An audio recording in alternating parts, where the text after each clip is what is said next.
নির্বাচনের পরে আমরা মানুষকে বুকে জড়াই ধরবো। এখন এইখানে যারা ব্যক্তিগত রেশনশিট আমার দলকে কালিমা করতে চায়, কসম দিয়ে বললাম, তাদেরকে রক্ষা করতে জানা যাবে, তাদের বিরুদ্ধে প্রথমে আমরা জিহাদ ঘোষণা করব। আজকে আসছেন, আমি কৃতজ্ঞ এবং আমাদের পথ চলাটা হবে এক এবং অভিন্ন। কারণ সত্য নূর হোসেন সাহেব বলবে সাদা সাদা, দিনের আলো আলো, রাতের অন্ধকার অন্ধকার।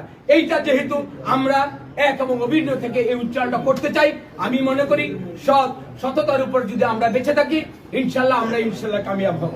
ইনশাল্লাহ কামিয়াব হব দেখেই যখন জেলখানায় হাঁটতাম, এই নূর হোসেন নুরানীকে কিভাবে অত্যাচার করেছে সুলতান মেদে, আমাদের জেলখানায় কথা বলতে দিত না। একটা এলেমের শিক্ষার জন্য আমি ওনার কাছে যেতাম, আমাকে সুবেদার বলছিল ওনার সাথে কথা বলবেন না, ওনাকে জুমার নামাজ পড়তে দিত না।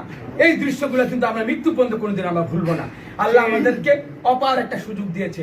আর মুন্সিগঞ্জকে আমি মনে করি এই যেখানে আমরা যারা আছি সবাই ভালোবাসি, জীবন দিয়ে ভালোবাসি। এত সুন্দর একটা সারা বাংলাদেশের নির্বাচন হয়ে গেল।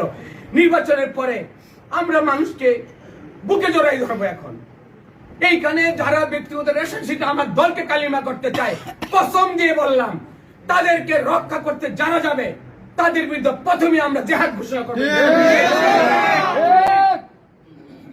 এর মধ্যে কি মনে করেন যে ঘোড়া পানিতে মাছ শিকার করতে পারে না মানুষ?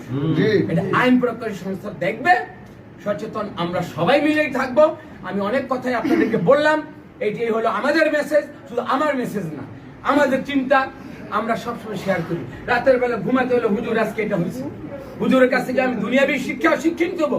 আমার কবর রয়ে গেছে, আমার কবরের শিক্ষিত জন্য উনার মামুনুল হক, উনার খালেদ সাইফুল্লাহ আইবুই, মাসুম বিল্লাহ হুজুর, আমি তো ওনাদের সাথে আমার তালুক আছে, মুআমেলা আছে। আমার দুনিয়াবী করতে গেলে আমি ওনাদের সাথে সংস্থা আমি নেই, পরামর্শ নেই, দোয়া নেই আমি।